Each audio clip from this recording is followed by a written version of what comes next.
down here in the basement now, down in the dungeon. You get to be serenaded by the sump pump over there that hadn't stopped running since the rain started back in November.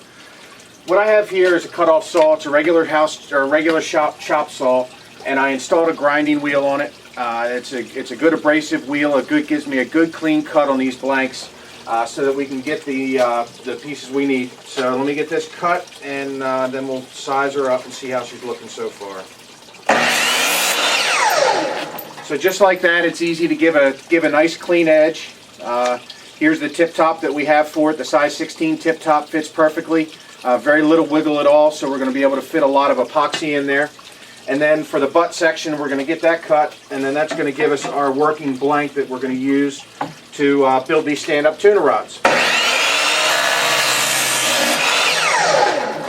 Alright, so that piece is done. Now this is going to be our workable blank that we're going to use to build this rod. And so now we're going to move over and go to the foregrip area and work on the lathe and get that all set up. So I'm just going to pick you up and move you over here, and we can get going on this. And like I said before, this is the dirty section of the shop. So things are messy, things are in disarray, but everything's right where I need them to be because I know where they are. So what we're going to do here is actually get these grips to size to where we can get them on the rod and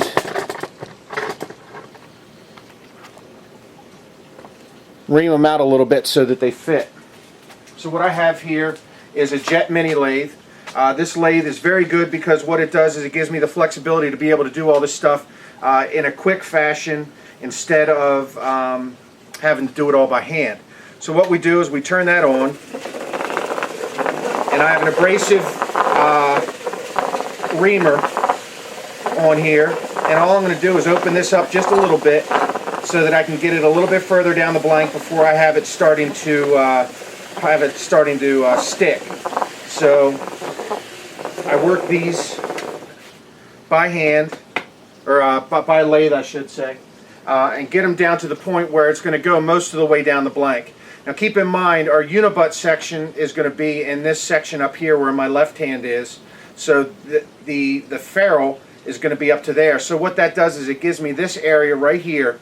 That is all the area that I need to come down in order to get this grip to stay onto the rod. So that's done, and it's a quick process, whereas if I was sitting upstairs with a reamer, that would be a 20-minute ordeal. And it's all about getting this little stuff like this, banging it and getting it out of the way. So I was able to do that. And but what we have down here while I'm down here, just give you the quick little nickel tour down here. Of course, that's the mini lathe that I was telling you about.